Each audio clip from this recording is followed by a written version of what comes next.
Hello random person, Sab Nino here. Welcome to Sab Talk. I'm sorry for the brief hiatus. I just had to catch up some classes, but you don't care about that. In terms of news, GrungeBunge Chronicles is finally out. And if you haven't seen it and is an adult, please check it out. We put a lot of work into it. Also, this had the bumpiest production cycle of any of my cartoons, so any amount of attention is really appreciated.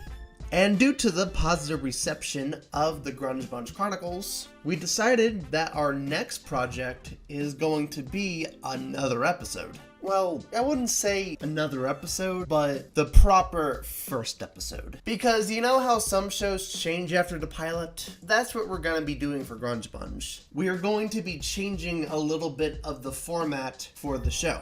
And that's one of the reasons for the redesigns. But the one thing we're definitely not going to change, however, are the personalities. Because we all agreed on the crew that the personalities were the strongest parts of the show, and it seems like a lot of you agreed. That and the comedy. It's still gonna be a comedy. So yeah, we have some big news. We've been also brainstorming some other smaller projects, but we'll announce those once we finalize all the details. Now that that's taken care of, let's get to the questions. Gian the Video Maker 2009 says, "Is that gelatin in the thumbnail?" Yeah. What about it? Christian, the Thomas and Friends fan Alt Extra 2 says, "Gelatin in the thumbnail's like, that's a big bump you got on your head, SpongeBob." Yep, I got gelatin in the thumbnail. I wish I knew how to comment on it.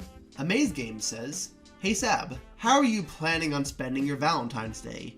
I know the next Sab Talk will be after it, but still. I usually just watch Adam Sandler romantic comedies, lol." I'm actually recording this after Valentine's Day. I didn't really do that much. I treated myself to a box of chocolates. I watched the SpongeBob Valentine's Day special since that's tradition. And speaking of SpongeBob Valentine's Day, the SpongeBob Rehydrated collab did a script reading for the episode. And I helped with creating one of the images, so please check it out and support the channel. But I hope you had a good Valentine's Day, dude. Robert J. Squarepants says, "Hey Sab, what SpongeBob fonts do you know?" Bob Sponge, Checkbook, Chilled Hippie, Think Sans, the font that makes any SpongeBob fanatic cringe, Sponge Boy Contra Lucixial, Sponge Boy Me Bub, and Tiki Land. I know there's more fonts than that, but those are just the ones I own. You said in a community post you would do an ARD SpongeBob episode. Will you? First off, it wasn't going to be an episode. It was just going to be a short.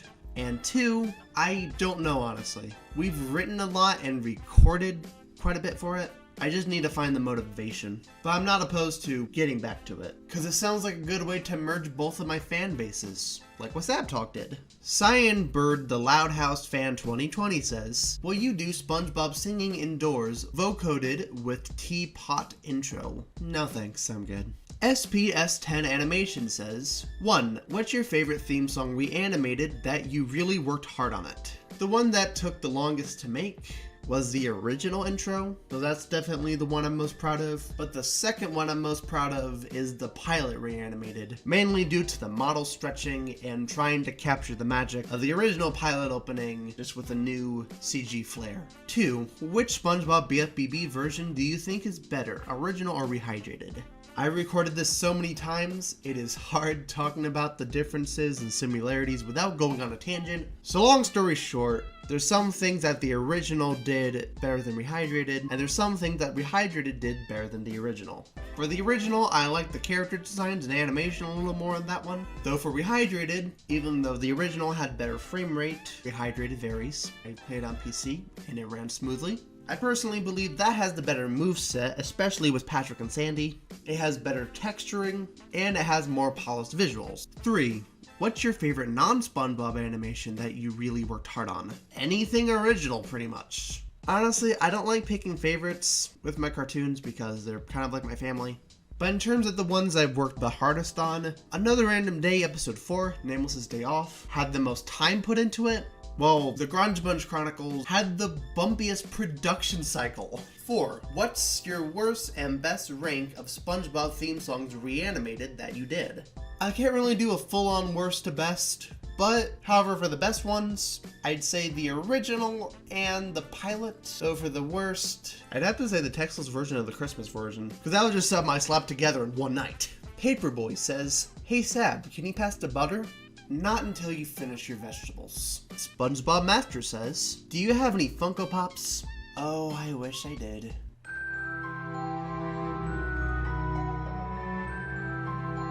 Wait, were you talking about original Funko Pops or just ones that I own? I own quite a bit of Funko Pops. Yes, I do have SpongeBob Funkos. Cameron James says, "Do the Animaniacs theme song in 2-251 shot per shot remake." I'm not against it, but for now I'm going to say no. Mainly because I want to focus on some original programming. In the SpongeBob Theme Song International shot per shot remake, why didn't you remove the part when the kids shout and make it a full instrumental? Was it hard to remove or what? When I made that video, I couldn't find the instrumental without the kids, so that's just what I used. Why can't I become a channel member? Because I don't know how to make people channel members. I don't even know if I have the option to make people channel members. I'm an idiot. When it was called GrungeBunge, was it supposed to be cringe? No, it wasn't. As a matter of fact, the final result was pretty much the original script. The name was pretty much the only thing changed, along with Cringy's VA. And lastly, on the Cameron James bandwagon, Monkey. Oh, Mr. Giggles! Thank you for your patience for this week's Sab Talk. This one was a lot of fun. If you have any other questions, please comment below. And as always, it's all Sab from here.